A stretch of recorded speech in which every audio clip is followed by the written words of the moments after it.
Hello everyone, কেমন আছো সবাই? তো আজকে আমি শুরু করছি একদম সকাল 5:30টার দিকে আমি উঠে কিছু এক্সারসাইজ করি। তারপরে এই প্রোটিনটা আমি খাই, ডেলি প্রোটিন, ঠিক আছে? এটা আমি প্রতিদিন খাই, ঠিক আছে, 1 চামচ করে। তারপরে আমি খাচ্ছি প্রোটিনটা।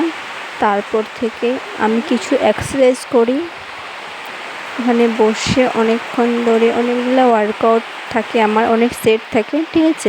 এখন আমি ভয়েস ওভার দিচ্ছি, তো এখন বৃষ্টি পড়ছে। অনেক ওয়ার্কআউট করি, ঠিক আছে। প্রত্যেকটি ওয়ার্কআউট আমি 3টা করে সেট করি। তারপরে আমি একদম রান্না করতে চলে আসি। এই যে আমি এখন ভাত রান্না করছি, ঠিক আছে। তো ভাত রান্না করব, তারপরে মাছ আলু দিয়ে রান্না করব, অনেক কিছু রান্না করব। তো এই যে আমি যেহেতু উনুনে রান্না করি, তো উনুনে রান্না করতে তো অনেকটা কষ্ট হয়। যারা রান্না করে তারাই জানে, আর যারা করে না তো কি বলবো, অনেক লেকচার দেবে, জ্ঞান দেবেই, যাই হোক, জাস্ট ইগনোর। তো এই যে আমি এখানে রান্না করছিলাম, মানে কি বলো তো, এই মাছ, তারপর মানে সব কিছু আর কি আছে, আলু মানে একটু মেয়ে করে কাটছি আলুগুলা।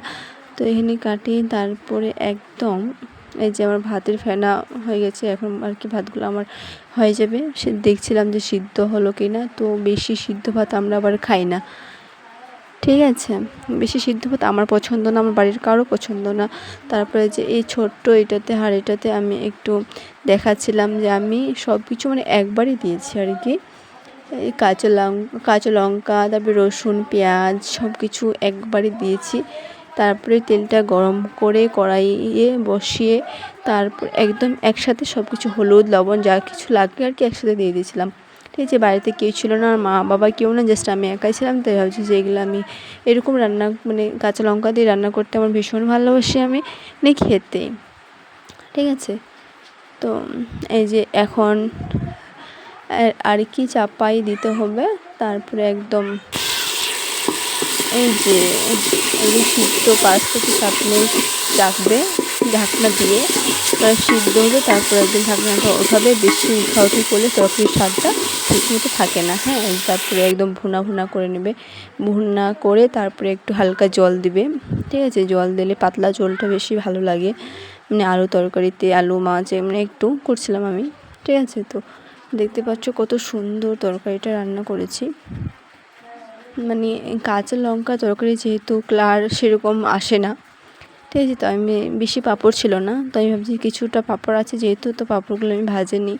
আর পাঁপড় কার ফেভারিট, আমার তো ভীষণ ভালো লাগে সিরিয়াসলি।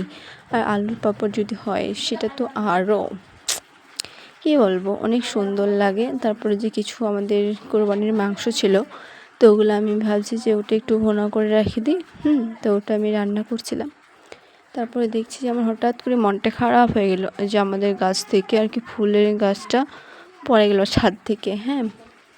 তো এতটা খারাপ লাগছিলো আমাদের দিকে, মানে এদিকে অনেক হাওয়া হচ্ছিলো, তো ফুলের গাছটা পড়ে গেছিলো, তো ফুলও ধরছিলো। তো ভাবছি যে এই যে আম এত সুন্দর, আমটা পাকে একদম হলুদ হয়ে গেছে। তো ভাবছি যে আমটা আমি খাবো।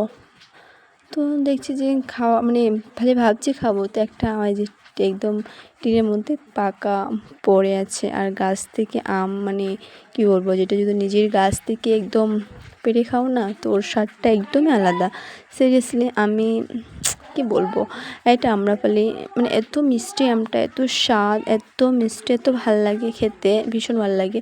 আর স্মেলটা উফ, দারুণ লাগে। যারা খাও তারা হয়তো জানো। তারপরে একদম আমি কাজ টাজ করে একদম চলে যাবো স্নান করতে, হ্যাঁ। তো এই যে আমি স্নান করে আসলাম, স্নান করার পর আর কি দেখছি, মানে কোনো কিছু ইউজ আমি কিছু করিনি, জাস্ট এমনি তো স্নান করে আসলাম আর কি।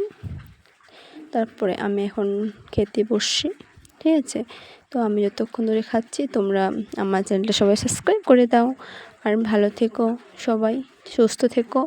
আর কোথা থেকে আমার ভিডিওটা দেখছো কমেন্টে জানাও। বাই, আল্লাহ হাফিজ, টাটা।